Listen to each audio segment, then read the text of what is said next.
Hello everybody. Today we're going to be looking at negative space, which will be project number 3.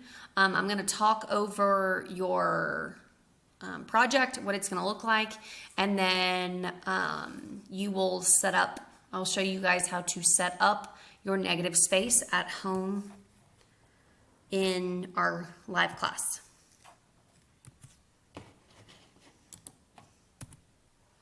What is negative and positive space?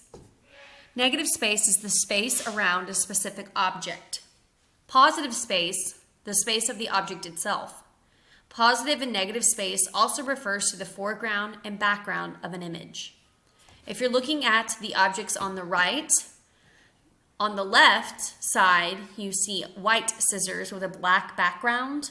So the white scissors are the positive space because that is the object, the space of the object. And then the negative space is black. And then it switches on the other side. The positive space is black and the negative space is white. Okay, so we have the same effect here with just using two colors.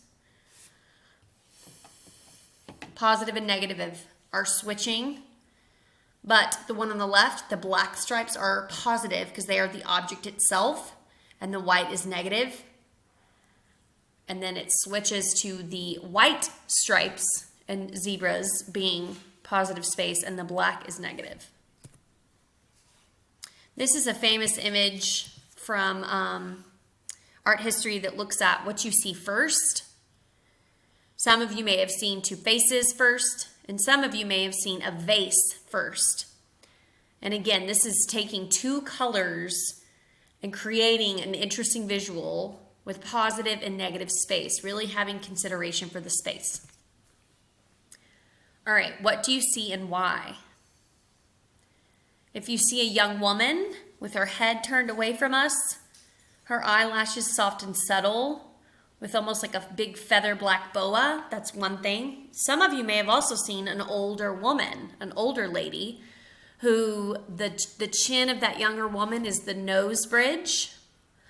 That black space down underneath that was a choker is the mouth and the chin. And then the back of it is her hair, and like she's wearing a big shawl. Again, this is taking only two colors and creating an interesting design with positive and negative space. So what you will be doing is you're going to be selecting a chair from your house. It can be the same chair as your blind contour, but you're going to be drawing this chair, but instead of drawing the chair, you're going to be drawing the negative space. So this is what it's going to look like. What you will see here, you have the chair itself. Then in the center is what I want you to interpret seeing. So all of that detail on the inside, the reflections and all of that, none of that's going to matter now. Then on that very last image is what you will draw. So instead of drawing the chair, you're going to be drawing the spaces, very much like puzzle pieces. So this is composed of different negative spaces. Notice you don't see any interlocking lines when two things meet, but the negative spaces are what compose this, and then we will later draw in. Okay, we'll do a practice run. I'm going to give you a practice sheet on this and explain that. Draw the negative space of the chair, not the chair itself. It will form the shape of the chair as you draw the shapes. This is not a sketch. You want the shapes to be a contour line. Do not move to the next part of the chair if the placement of the negative space is incorrect.